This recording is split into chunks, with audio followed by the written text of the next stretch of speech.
Hello दोस्तों, पिछली जो क्लास थी उसमें मैंने डिटरमाइनर्स के बारे में आपको समझाया था कि किस प्रकार के कितने भाग होते हैं और उसमें एक आर्टिकल्स का टॉपिक था, वो मैंने आपको पूरा करवा दिया था।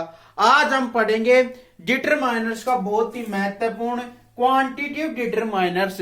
इसका अर्थ होता है परिमाणवाचक निर्धारक। परिमाणवाचक निर्धारक ये कंपटीशन के अंदर सबसे ज्यादा क्वेश्चन इसी के आते हैं और ये थोड़े से कंफ्यूज वाले क्वेश्चन भी होते हैं।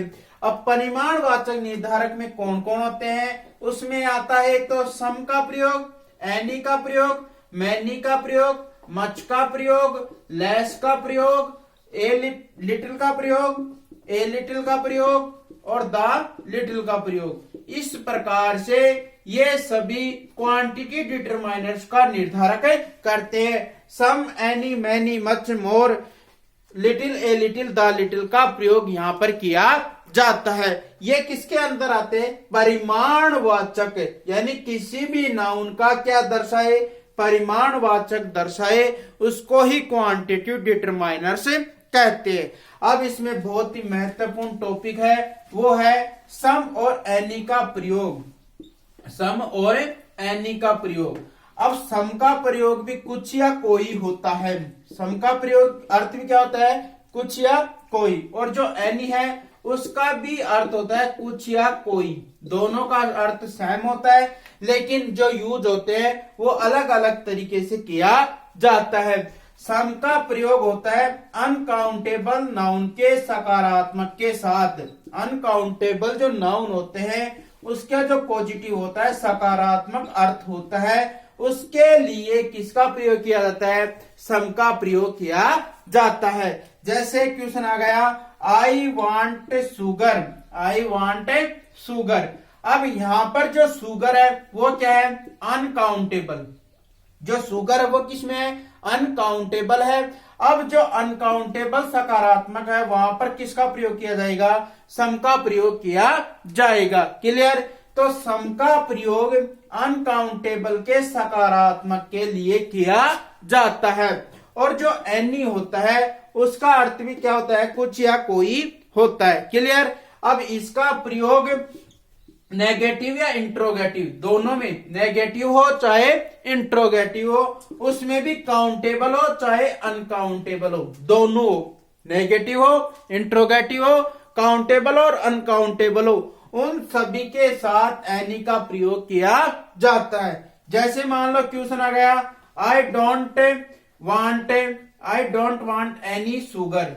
अब यहां पर भी शुगर चाहे अनकाउंटेबल है, लेकिन वाक्य है जो किसमें है? नेगेटिव में है। अब जहां पर वाक्य नेगेटिव में है वहां पर किसका प्रयोग किया जाता है? एनी का प्रयोग किया जाता है। क्लियर? सम का प्रयोग अनकाउंटेबल के सकारात्मक के लिए किया जाता है और जो एनी का प्रयोग है वो काउंटेबल अनकाउंटेबल के नेगेटिव या इंट्रोगेटिव के साथ किया जाता है। ये तो क्या थे इसके? सम और एनी का थोड़ा सा साधारण सा नियम था, लेकिन जो सम और एनी होते हैं उसका प्रयोग कहीं कहीं पर, जो सम का प्रयोग होता है उसका प्रयोग कहीं कहीं पर जो नेगेटिव का भाव भी देता है वहां पर भी सम का प्रयोग किया जाता है। और वो कहां पर किया जाता है और कैसे किया जाता है? जैसे मान लो क्वेश्चन आ गया, देयर आरंट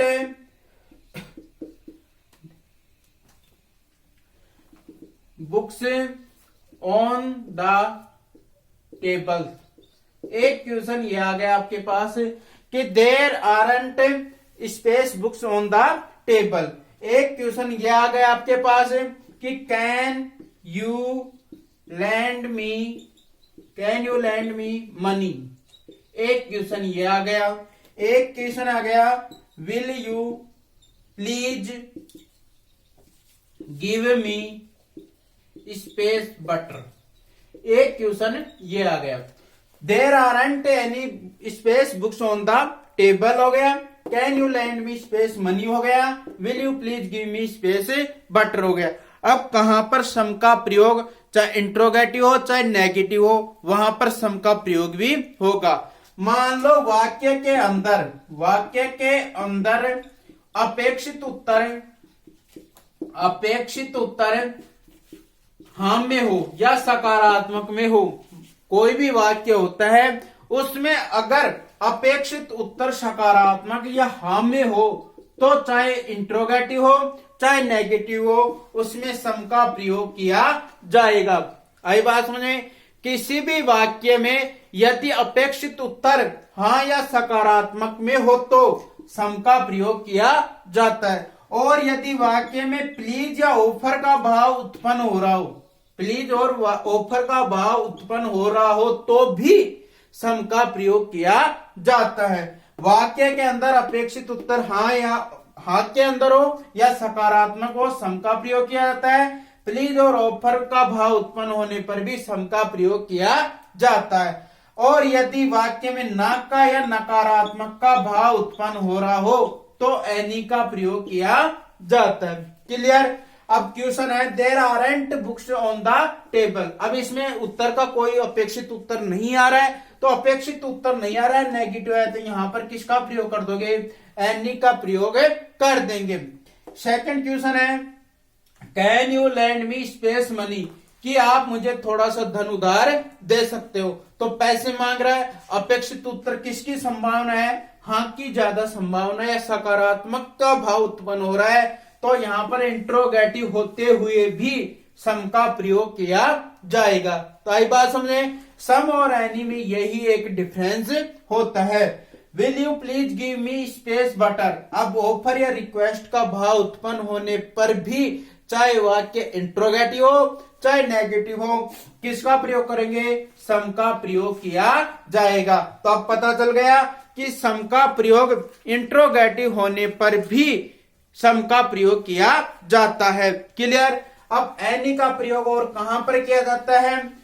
एनी जो है कि नकारात्मक का जो भाव उत्पन्न होता है वहां पर एनी का प्रयोग किया जाता है। जैसे नकारात्मक वाक्य के लिए नो वन आ गया, नॉन हो गया, नेवर हो गया, हार्डली हो गया, सेल्डम हो गया, विदाउट हो गया, सेल्डम हो गया और विदाउट हो गया। इस प्रकार के वाक्य में आने पर किसका प्रयोग करोगे आप?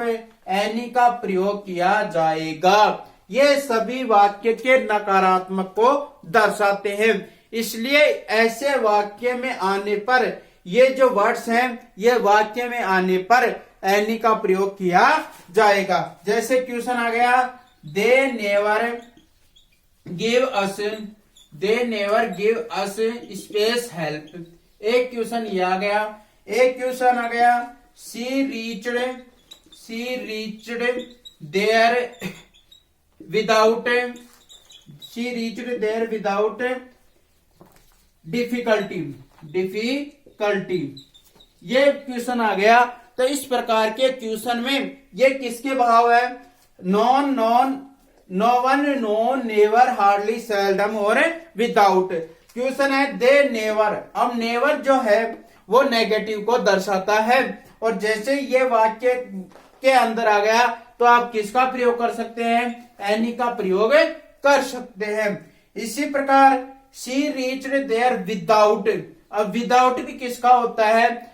नकारात्मक को दर्शाता है, तो यहां पर भी आप किसका प्रयोग कर सकते हैं? एनी का प्रयोग कर सकते हैं। तो आई बात समझ में? सम और एनी का प्रयोग, सम का प्रयोग कहीं कहीं पर भी नेगेटिव या इंट्रोगेटिव के साथ भी किया जाता है, लेकिन शर्त यह है उस वाक्य में सकारात्मक का भाव दर्शाना आवश्यक है। क्लियर यहां तक?